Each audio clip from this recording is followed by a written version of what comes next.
بسم اللہ الرحمن الرحیم۔ ہم طبیعت کے اعتبار سے الجھن پسند لوگ ہیں، ہمیں سلجھی ہوئی چیزیں کم پسند آتی ہیں۔ اپنی آئلی زندگی میں، معاشرتی زندگی میں، سیاسی زندگی میں اور پھر مذہبی زندگی میں بھی ہم الجھنوں کو زیادہ پسند کرتے ہیں، اختلافات کو زیادہ پسند کرتے ہیں، شاید اس لیے کہ عمل کرنا ایک مشکل کام ہے اور مباحثہ کرنا یہ آسان۔ کسی سے جیتنے کی ضد انسان سے بہت کچھ کروا دیتی اور اختلافات میں جیتنے کی ضد ہوتی ہے۔ سمجھنے کی بات یہ ہے کہ یہ طبیعت جو الجھن پسند ہوتی ہے نہ دنیاوی اعتبار سے فائدہ مند ہے نہ اخروی اعتبار سے فائدہ مند ہے۔ آپ دیکھیں اس کا نقصان کیا ہے۔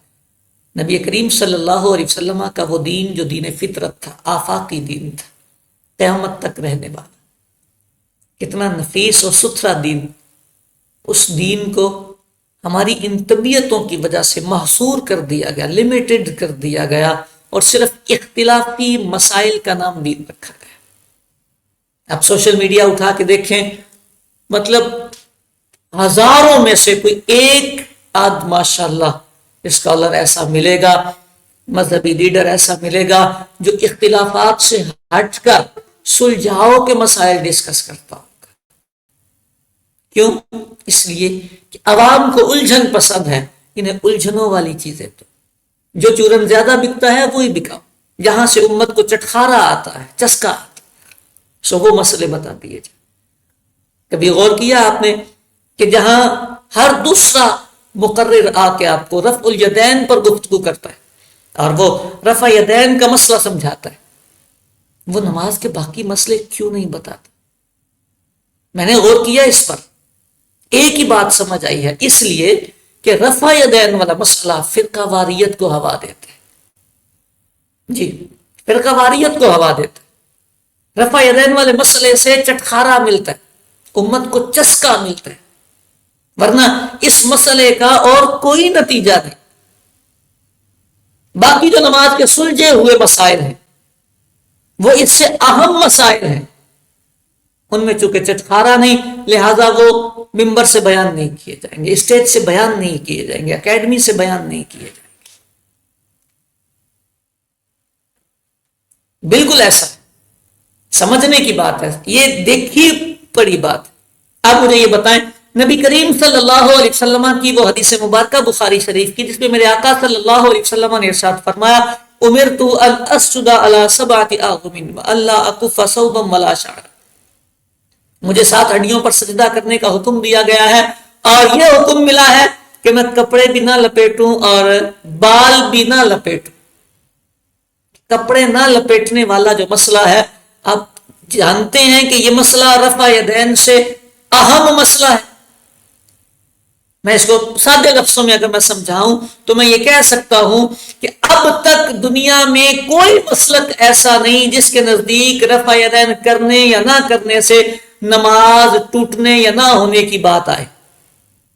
یعنی رفع یدین کریں یا نہ کریں نماز ہو جاتی ہے، ہر مسلک کا یہی فتویٰ ہے۔ ثواب کم ہوتا ہے، یہ ایک الگ نوعیت آ جاتی ہے، لیکن نماز ہو جاتی ہے۔ اور یہ جو کپڑے لپیٹنے کا، کپڑے فولڈ کرنے کا مسئلہ ہے، اس کے بارے میں علماء نے لکھا ہے کہ یہ مکروہ تحریمی ہے، سلجھا ہوا مسئلہ ہے نا، تو یہ اس کا لیول واجب والا ہے۔ یعنی اگر کسی نے کپڑے فولڈ کر کے نماز ادا کی، وہ رفع یدین کر رہا ہے یا نہیں کر رہا کوئی فرق نہیں پڑتا، کپڑے فولڈ اس نے کیے ہیں، آستینیں چڑھا کے رکھی ہوئی ہیں، اس نے نیفا فولڈ کر کے رکھا ہوا ہے، پینٹ کے پائنچے فولڈ کیے ہوئے ہیں، فرمایا نماز مکروہ تحریمی ہوگی، یعنی دوبارہ پڑھنی واجب ہے، واجب الاعادہ ہوگی اس کی نماز۔ بس فرق اتنا سا ہے کہ رفع یدین میں چٹخارا تھا، وہ ڈسکس کر دیا، بیان کر دیا، ہر نوجوان نے اپنے ہاتھ میں کتابیں پکڑی، ہم جیتیں گے، فلاں مولوی سے ہم جیت جائیں گے، جیتیں۔ لیکن سلجھے ہوئے مسائل سے آگاہی بھی نہ ہونا خسارے کا سودا ہے، اللہ کی بارگاہ میں حساب دینے ہیں۔ یہ جو جیتنے والی ضدیں آئی ہیں یہ ہمارے لیے مضر ہیں، نقصان دہ ہیں۔ سلجھے ہوئے مسائل، مصطفیٰ کریم کی لاکھوں حدیثیں متفق علیہ، بالکل اتفاقی، کوئی اختلاف نہیں، اور وہ میری آپ کی زندگی کے لیے روشنی ہے، ان کی طرف توجہ فرمائیں، سیکھنے کی عادت ڈالیں، اور یہ جو اختلافی نوعیت کے مسائل ہوتے ہیں ان سے کنارہ کرنے کی عادت ڈالیں۔ اللہ نے چاہا اطمینان قلب بھی میسر آئے گا اور دین سیکھنے میں معاونت بھی ملے گی۔ دیں اجازت، ملیں گے آپ سے پھر، قسمت نے ساتھ دیا، زندگی نے وفا کی تو فی امان اللہ۔